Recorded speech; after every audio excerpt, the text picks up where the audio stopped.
आदाब, मुनसिफ न्यूज में आपका इस्तकबाल है। मैं हूं आपके साथ सैयद अनवारुल्लाह गौरी। बढ़ते हैं खबरों की तफसील की जानिब, लेकिन उससे पहले एक नजर हेडलाइंस पर। सुर्खियों को पेश करने में ताउन किया है डॉक्टर ऑर्थो ऑयल के साथ साथ डॉक्टर ऑर्थो कैप्सूल्स साथ लेना ना भूलें। पीएम मोदी ने परीक्षा पे चर्चा के 9वें एडिशन से किया खिताब। मुल्क भर के तुलबा से किया परीक्षा पे तबादले ख्याल।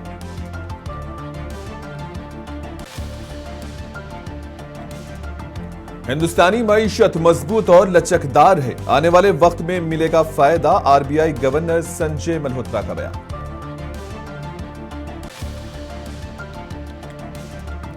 बिहार असेंबली के बाहर अपोजिशन का एहतजाज। टीचर्स की आसामियों की भर्ती के अलावा किसान के मिसाइल के हल का किया मुतालबा।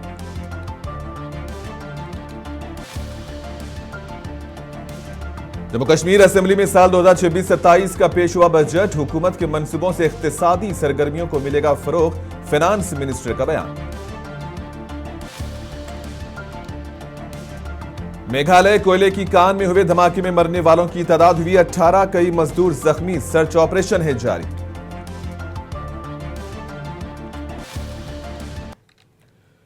पीएम मोदी ने आज परीक्षा पे चर्चा के 9वें खुसूसी एडिशन के दौरान मुल्क भर के तुलबा से बराह रास्त बातचीत की। और इस साल ये इंटरैक्टिव सेशन गुजरात के देवमोगरा, तमिलनाडु के कोयम्बतूर, छत्तीसगढ़ के रायपुर, आसाम के गुवाहाटी और दिल्ली में वजीर आजम की सरकारी रिहाइशगाह लोक कल्याण मार्ग से नश्र किए गए। इस मौके पर वजीर आजम ने इम्तिहानी दबाव को कम करने, खुद एतमादी को बढ़ाने और सीखने के अमल को खुशगवार बनाने पर जोर दिया।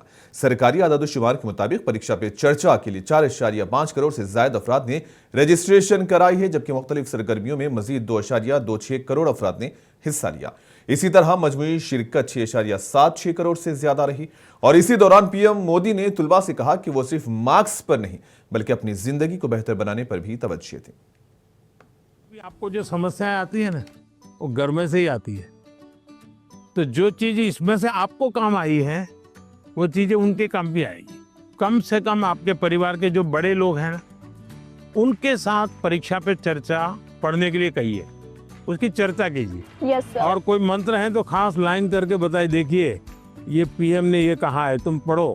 सर, मेरी मम्मी ने सारे मंत्र पढ़े और मम्मी बहुत खुश हुई। देखिए आपकी ताकत बढ़ गई। I used to be scared of low marks, but now it is my friend. So पहले ऐसा था कि मतलब हमें लगता था कि मार्क्स ही सब कुछ है। एग्ज़ाम्स के बाद हमारे मार्क्स कम आते थे, तो ऐसा लगता था कि अभी मतलब सब कुछ एंड हो गया। पर जब हमने बुक पढ़ा तो मतलब आपने जिस लिखा था, एग्ज़ाम सिर्फ एक लाइफ का प्रिपरेशन है। और आपने हमें डॉक्टर APJ अब्दुल कलाम का एग्जाम्पल दिया। हाँ, याद है आपको। मतलब उन्होंने फेलियर किया, पर अगर वो फिर अगर ट्राई नहीं करते तो हम लोगों को मतलब मिसाइल मैन ऑफ इंडिया नहीं मिलता। तो उसके बाद मुझे सीख मिला है कि एग्ज़ाम के मार्क्स कुछ नहीं है, मतलब अगर हम लोग फिर ट्राई करेंगे तो और अच्छा और बेहतर कर सकें। अच्छा, अभी तुम्हारा टेंशन कम हो गया, तब कोई नई चीज सीखने का मन करता है? Yes sir. गाना सीखूं, बजाना सीखूं, ऐसा कुछ नया विचार आता है? पेंटिंग सीखूं, यस सर। ऐसा समय मिला तो कर रही हो? हाँ सर, अब मतलब पोएम लिखता है। पोएम लिखता है? अच्छा, स्टार्ट करेगा। हाँ। I used to be scared of presentations, but now it's one of my जैसे आपकी तरफ है देखा है कि आप कितना जैसे वो कॉन्फिडेंस है, और ये बुक भी मैं पढ़ता है। अभी मैं कॉन्फिडेंस में है, और ये परसिस्टेंस की जब मैं फेल करूँगा तो मैं क्विट नहीं करूँगा, मैं फिर से तैयार करूँगा।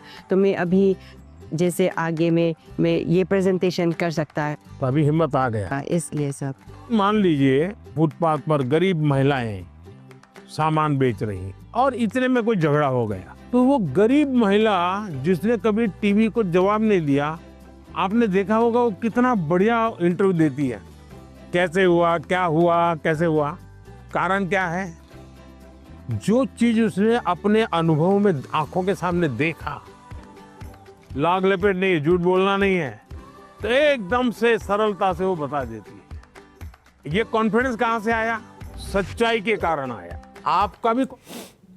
आरबीआई के गवर्नर संजय मल्होत्रा ने कहा है कि भारतीय मईशत मजबूत और लचकदार बनी हुई है। उनके मुताबिक रिजर्व बैंक की मॉनेटरी पॉलिसी कमेटी ने मौजूदा हालात को मद्देनजर रखते हुए अपनी पॉलिसी में गैर जानिबदार मौक़िफ़ बरकरार रखने का फैसला किया। MPC noted that since the last policy meeting, external headwinds have intensified. Though the successful completion of trade deals augurs well for the economic outlook.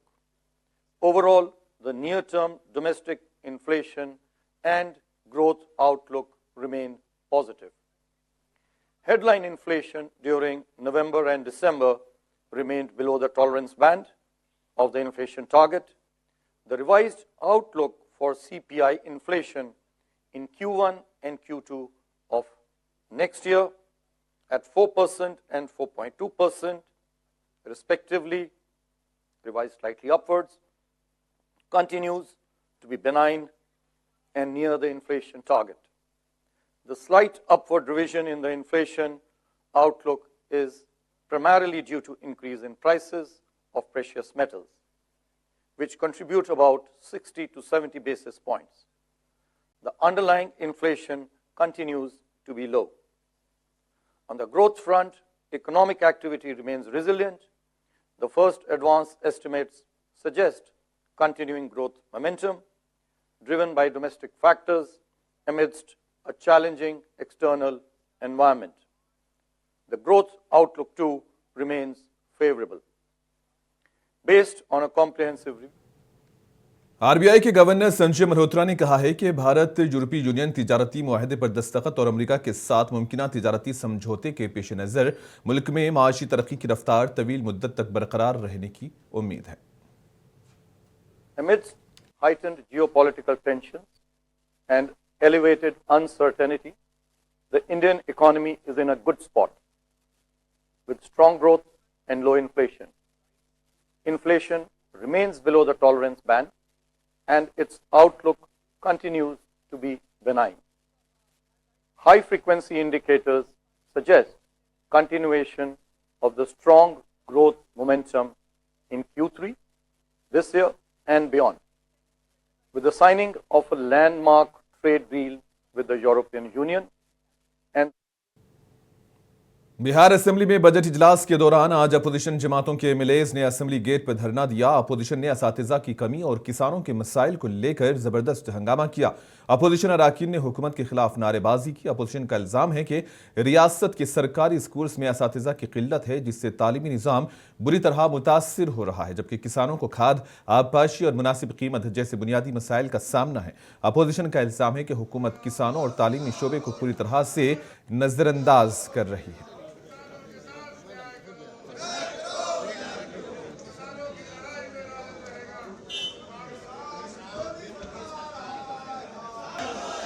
निश्चित तौर पे हम तो लोकतंत्र से नहीं हारे हैं, धनतंत्र से हारे हैं।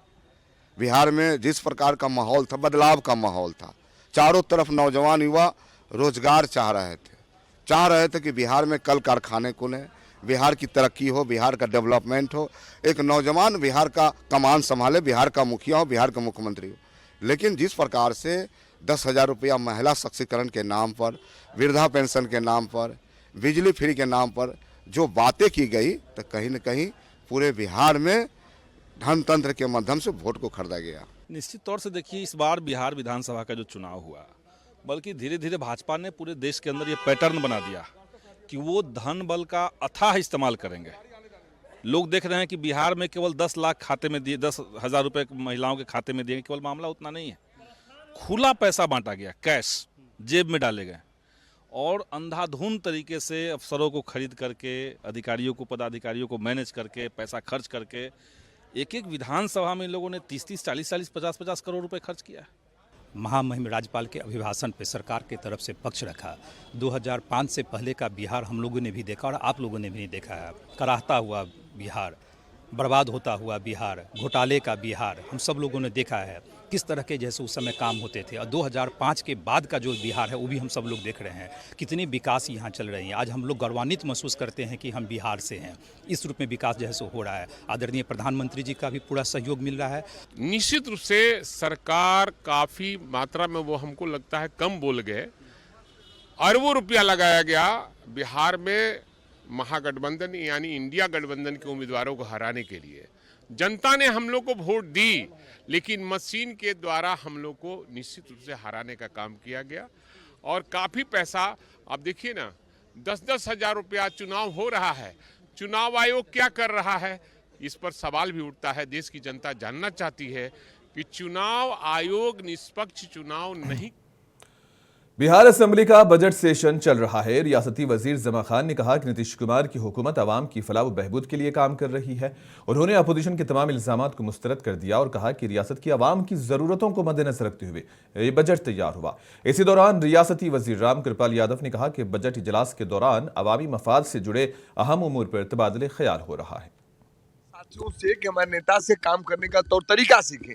नेता ने हमेशा बजट बढ़ाने का काम किया है। बजट बढ़ता है बिहार में तो उसके हित के बढ़ता है, उसके विकास भी बढ़ता है। जो बजट बढ़ा है निश्चित तौर बिहार का विकास होगा और देश के विकास के मानचित्र में हमारा बिहार नंबर 1 होगा। नीतीश जी का ये सोच है, आदरणीय नीतीश कुमार जी का। उनकी क्या सोचना है भाई, उनके बारे में हम न सोचते हैं न समझते हैं। बात इसलिए कि जब वो उनके चश्माई पहने विरोध का इतना काम हो रहा है, उनको दिखाई नहीं दे रहा, तो हम क्या जवाब दें। अब इस पर मुझे नहीं मालूम है, लड़खा रहे थे जरूर, चेहरे से लग रहा था, हो सकता है तबीयत ठीक न रहा हो, बात की बात है तो मुझे बताएंगे। आज 1500 किसान गांधी मैदान में बागवानी मेला उत्सव में आए हैं और बहुत ही उसका बड़ा सार्थक परिणाम होगा। उनकी दिमागी स्थिति ठीक नहीं है। माननीय भाई वीरेंद्र जी का इतने सीनियर आदमी हैं, मुख्यमंत्री पर इसकी भद्दी टिप्पणी करना मैं समझता हूँ कि कहीं से उचित नहीं है। उनको प्रोटोकॉल का ख्याल रखना चाहिए। जम्मू कश्मीर असेंबली में वजीर आला उमर अब्दुल्ला, जो फाइनेंस मिनिस्टर भी हैं, उन्होंने आज असेंबली में साल 2026-27 का बजट पेश किया। अपने खिताब के दौरान उन्होंने कई अहम पहलुओं पर रोशनी डाली। उमर अब्दुल्ला ने कहा कि हुकूमत के मंसूबों से दूरदराज इलाकों को फायदा पहुंचेगा, इक्तिसादी सरगर्मियों को फरोग मिलेगा। साथ ही उन्होंने कहा कि रियासत में सड़क राबते को बेहतर बनाने के लिए 19 नए कौमी शाहराहों को मंजूरी दी गई है, जिसके लिए मजमूई तौर पर 10,000 करोड़ रुपयों से ज्यादा खर्च किए जाएंगे, जिससे जम्मू कश्मीर में आमदरफ्त और राबता निज़ाम को मजबूत बनाने में मदद मिलेगी। स्पीकर सर, सफर तवील है, भोज भी भारी है, पर हर सूरत ये सफर जारी है, जारी है। With deep humility and unwavering resolve, I rise today to present my second budget as Finance Minister. It is a privilege to be entrusted with the responsibility of shaping the financial future of our land. This budget is not merely a ledger of figures, it is a fiscal compass, charting our path towards a brighter horizon. It lays strong foundations for an enduring economic growth, social harmony. Meghalaya में कोयले की कान में हुए जोरदार धमाके में मरने वाले मजदूरों की तादाद 18 हो गई है, जबकि कई मजदूर जख्मी बताए जा रहे हैं और अभी भी कई मजदूर कान में फंसे हुए हैं। धमाके के बाद कान में जहरीली गैस और मलबा भर जाने के बायस रेस्क्यू ऑपरेशन में मुश्किलात पेश आ रही हैं। इतला मिलते ही एनडीआरएफ और मुकामी रेस्क्यू टीमें मौके पर पहुंच गई और इमदादी कार्रवाइयां तेज कर दी गई। रेस्क्यू ऑपरेशन जारी है। इंतजामिया के मुताबिक ये कान गैर कानूनी तौर पर चलाई जा रही थी, जिसके पेश नजर हादसे की वजूहात की जांच के अहकाम दिए गए। साथ ही जिम्मेदारों के खिलाफ सख्त कार्रवाई की भी बात कही गई।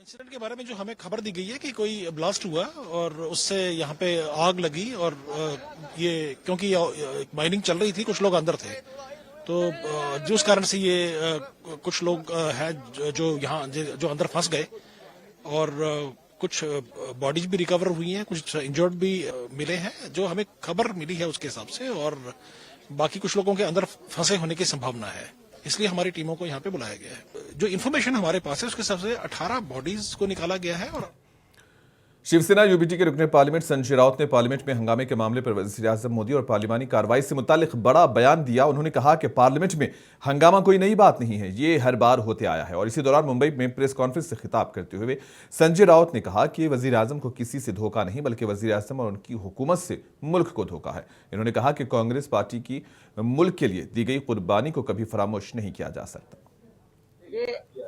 नरेंद्र मोदी जी संसद में अभी आए दिल्ली में, उनका रिश्ता संसद से बहुत पुराना वगैरह नहीं है। तो संसद किस प्रकार से चलती है और चलाई जाती है ये हमने देखा। ओम बिरला भी भारतीय जनता पार्टी की ही कार्यकर्ता है रहे। संसद में या राज्यसभा हो लोकसभा हो, पहले बहुत बार इस प्रकार का हंगामा हुआ है और प्रधानमंत्री के सामने भी सांसदों का इस प्रकार से आंदोलन हुआ है। ये डेमोक्रेसी है इस देश में, मोदी जी को किससे धोखा है? सबसे ज्यादा देश को धोखा होगा तो प्रधानमंत्री मोदी और उनके सरकार से है। कांग्रेस पार्टी ने देश के सुरक्षा के लिए जो जितना बलिदान किया है उसका 1% भी कभी मोदी जी ने और उनके पार्टी ने किया नहीं। इंदिरा गांधी जी का बलिदान हुआ, प्रधानमंत्री थे, राजीव गांधी जी का बलिदान हुआ है इस देश के लिए। आप मुझे कांग्रेस के सदर मल्लिकार्जुन खड़गे ने वजीर आजम नरेंद्र मोदी पर सख्त तनकीद की। उन्होंने कहा कि वजीर आजम मोदी ने माजी में साबिक वजीर आजम मनमोहन सिंह पर कई बेबुनियाद इल्जामात आयद किए थे और सिख तबके की तौहीन की थी, जबकि कांग्रेस पार्टी ने कभी किसी तबके की तौहीन नहीं की। मनमोहन सिंह जी के बारे में कितनी गंदी बातें उन्होंने बोली। जब नोटबंदी हुई, जब एक अपना खास करके करप्शन के इश्यूज आए और दूसरे कई चीजें इन्होंने झूठ बोली थी, उनके बारे में वो हम जब सवाल उठाए तो मनमोहन सिंह जी को उन्होंने किस तरह से कहा कि ये रेनकोट डालकर नहाते हैं। अरे अपमान तो सिखों का तुम कर रहे हैं, मैं इसको कंडम करता हूं, और ऊपर से बोल रहे हैं उनको गद्दार कहा, ये कहा, ऐसी बातें कहकर जो कह रहे हैं, ये मोदी जी की मानसिकता दर्शाती है कि उनका कुछ मनोबल टूटा है और जरा मानसिकता से कमजोर हो गए। ये मेरा मैं स्पष्ट उससे जानता हूं, और वो उनकी जो रौनक थी वो कम हो गई, उनका 56 इंच छाती का बोलना वो भी कम हो गया। मैं अकेला भारी सबको, ऐसी अहंकार की बात करने वाला इंसान। दुनिया भर में नौ उम्र के सोशल मीडिया इस्तेमाल को महदूद करने की मुहिम तेजी से जोर पकड़ रही है। डिजिटल लत, जहनी सेहत पर मनफी असरात और ऑनलाइन खतरात के पेश नज़र यूरोप से एशिया तक कई ममालिक 16 साल से कम उम्र सारिफिन के लिए सख्त कवानीन पर गौर कर रहे हैं। दुनिया भर में 9 उम्रों के सोशल मीडिया इस्तेमाल को महदूद करने की मुहिम जोर पकड़ती जा रही है। यूरोप से लेकर एशिया तक कई ममालिक 16 साल से कम उम्र सार्फिन के लिए सख्त कवानीन बनाने पर गौर कर रहे हैं। इसकी बुनियादी वजह डिजिटल लत, जहनी सेहत पर मनफी असरात और दीगर ऑनलाइन खतरात से मुतालिक बढ़ती हुई तशवीश है। गुज़िश्ता बरस ऑस्ट्रेलिया उस वक्त आलमी सुर्खियों में आया जब इसने 16 साल से कम उम्र अफराद के सोशल मीडिया इस्तेमाल पर पाबंदी आयद कर दी। इस कानून के तहत पाबंदी की खिलाफ वर्जी करने वाले ऑनलाइन प्लेटफॉर्म पर $32 मिलियन तक जुर्माना आयद किया जा सकता है। दुनिया में अपनी नौयत के इस पहले कानून ने दीगर ममालिक को भी इसी रास्ते पर चलने की तरगीब दी है। फ्रांस की नेशनल असेंबली ने हाल ही में 15 साल से कम उम्र बच्चों के सोशल मीडिया इस्तेमाल पर पाबंदी से मुताल्लिक बिल की मंजूरी दे दी। स्पेन ने भी 16 साल से कम उम्र बच्चों के लिए इसी तरह की पाबंदी की तजवीज़ पेश की है, जबकि यूनान, डेनमार्क, नॉर्वे और बरतानिया में भी उम्र की हद मुकर्रर करने पर गौर खौस जारी है। एशिया में मलेशिया में यह बहस छिड़ गई है कि आया वो अपने ऑनलाइन सेफ्टी एक्ट के तहत 16 साल से कम उम्र बच्चों के लिए सोशल मीडिया पर पाबंदी नाफिज करे या नहीं। भारत में भी ये मसला तेजी से उभर रहा है। ताज़ा तरीन इक़्तिसादी सर्वे में खबरदार किया गया है कि बच्चों और बड़ों दोनों में डिजिटल लत ज़हनी सलाहियतों और समाजी इर्तिका पर मनफी असर डाल रही है। To understand digital addiction in children, I think one of the best ways is to look at some signs and symptoms. You will see an increased amount of meltdowns and crying bouts, especially if you take away the devices, sudden mood swings, anxiety and restlessness, a certain sadness when they're not engaging with the app, a loss of interest in other things like toys and hobbies and sports and friends and neighbors and family members. And talking excessively about the app or the game, you'll see children who play a lot, their entire world becomes that. They're only talking about, oh, what they won, how much they won, what gear they bought in that app, stuff like that. We also see the inability to engage afterwards with people. Sleep and food, those things get affected too. They start lying about and sneaking around their gadgets and stuff like that. And in general, decline in attention span is a reality. ताम technology की बड़ी कंपनियों ने इन इकदामात की मुखालफत शुरू कर दी है। टेलीग्राम के बानी पॉवेल और एलन मस्क ने स्पेन की मुजवजा पाबंदी को खतरनाक करार देते हुए इस पर सख्त तनकीद की है और खबरदार किया है कि इससे एक निगरानी पर मबनी रियासत वजूद में आ सकती है। इससे कबल मेटा और टिकटॉक जैसी कंपनियों ने मौक़िफ़ इख्तियार किया था कि नौ उम्रों में सोशल मीडिया की पाबंदी इन्हें गैर मुनज़्ज़म ऐप्स या डार्क वेब की तरफ ढकेल सकती है। इसके बावजूद ऑनलाइन हरासा और साइबर जराइम के बढ़ते वाक़यात के पेश नज़र कई ममालिक ये मानने लगे हैं कि इन खतरात को मज़ीद नज़रअंदाज नहीं किया जा सकता। नौ उम्रों के सोशल मीडिया इस्तेमाल पर आलमी सतह पर बहस दिन ब दिन मज़ीद शिद्दत इख्तियार करती जा रही है। ब्यूरो रिपोर्ट, मुंसिफ टीवी।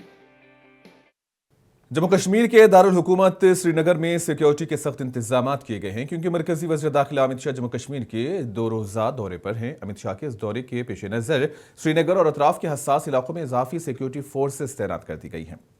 शहर के दाखिली और खारजी रास्तों पर सख्त चेकिंग की जा रही है, जबकि गली कूचों और अहम मुकामात पर सिक्योरिटी एहलकारों की गश्त बढ़ा दी गई।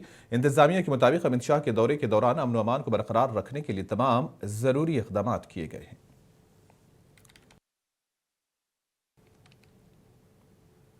सदर मजलिस बैरिस्टर ओवैसी इन दिनों तेलंगाना म्युनिसिपल इंतखाबात की मुहिम में मसरूफ हैं और इन्होंने जिले निर्मल और भैंसा में अवामी जलसों से खिताब किया।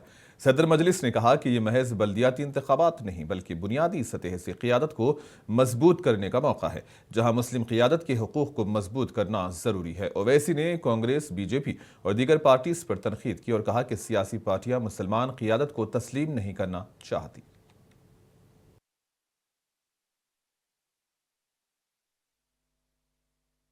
आप अपने वोट को जाय होने से बचाइए। अगर आप मजलिस इत्तेहादुल मुस्लिमीन को छोड़कर किसी और सियासी पार्टी को वोट देंगे तो आपका वोट जाय होगा और ये दोनों पार्टियां बीजेपी को नहीं रोक सकते। इसीलिए जरूरी है कि हम अपनी जमात के परचम तले जमा होकर हमारी सियासी लीडरशिप को निर्मल में मजबूत करिए। और याद रखिए मेरी इस बात को कि जिन उम्मीदवारों के नाम मैंने आपके सामने अभी पढ़े हैं, ये मजलिस के उम्मीदवार हैं, मगर उम्मीदवार तो असल आप हैं। अगर आप मजलिस के हक में वोट देंगे तो ये कामयाबी आपकी होगी। और मैं आपको बता रहा हूं कि मजलिस इत्तेहादुल मुस्लिमीन में इनफरादियत कभी नहीं चली, ना कभी चलेगी। हमेशा इज्तिमाइयत पर काम हुआ और इज्तिमाइयत पर ही काम होगा। आप अपने वोट का इस्तेमाल करिए और इस बात को याद रखिए कि अगर बैरिस्टर ओवैसी ने तेलंगाना के इलाके भैंसा में खिताब के दौरान कहा कि कांग्रेस और बीजेपी के सियासी ताल्लुकात मंजरेआम पर लाए जाएंगे। उन्होंने बलदी चुनाव में दोनों पार्टीज के साजबाज पर तंज करते हुए इसे मोहब्बत की कहानी करार दिया। बास जगह पे तो बीजेपी कांग्रेस मिलके एमआईएम से लड़ रहे हैं। वार्ड नंबर 15 में यहां पर अपना कैंडिडेट बीजेपी विड्रॉ कर लेती है और बोलती है कि कांग्रेस के कैंडिडेट को वोट दे दो। वार्ड नंबर 22 में एमआईएम के कैंडिडेट को रोकने के लिए वहां पर अपना कैंडिडेट, वार्ड नंबर 26 में भी बीजेपी अपना कैंडिडेट विड्रॉ कर लिए। वार्ड नंबर 24, 25, 26 में बीजेपी अपना कैंडिडेट उठा लिए और उनको बोल रहे इंडिपेंडेंट का साथ दो।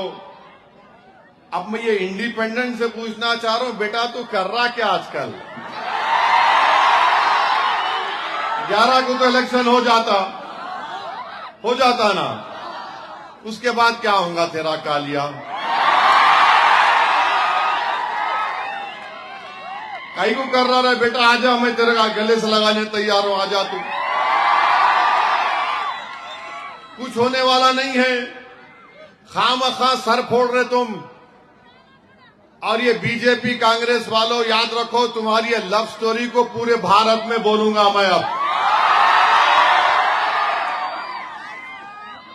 2026 love story of Congress and BJP in भैंसा। क्या है ये?